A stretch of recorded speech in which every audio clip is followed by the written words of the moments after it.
Assalamu alaikum wa rahmatullahi ta'ala barakatuhu. Jama'a barkanmu da safiya da fatan mun tashi mu waye gari cikin ƙoshin lafiya. Za ku ji cewa wasu matasa sun yi wa jami'an tsaro ruwan duwatsu a kasuwar Kaduna. Usman Nasidi daga Kaduna an samu rudani a kasuwar Bacci da ke kan tudun wada yayin da wasu fusatattun matasa suka jefi jami'an tsaro da suka zo kasuwa suna korar mutane da ke sayar da kayayyaki da gwamnati ba ta halasta sayarwa ba sakamakon dokar kulle mutane ta COVID-19. Lamarin ya faru ne a kan layin Ibrahim Tayya Road inda masu sayar da kayan gwanjo suka baza kayayyakinsu don cin kasuwa. An gano cewa motocin jami'an tsaron biyu ne suka iso kasuwar misalin ƙarfe 12 na rana suka fara umarnin masu sayar da gwanjo kowa su kwashe kayayyakinsu daga kasuwa su koma gidajensu.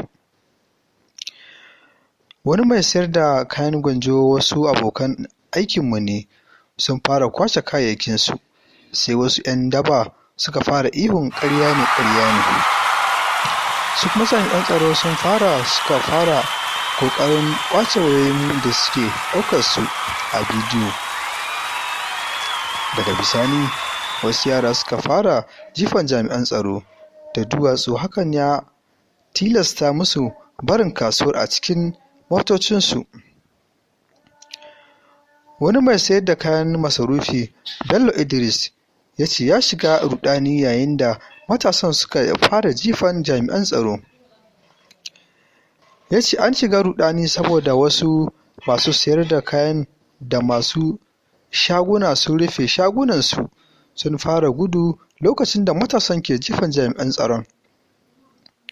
Sai dai an gano cewa jami'an tsaron sun kama mutum ɗaya a lokacin da ke hayaniyar jifansu. Wani jami'in tsaro Castella da baya so a faɗi sunansa ya ce ana jifan jami'an tsaro kusa da shataletalen tudun wada da ke kusa da inda abin ya faru.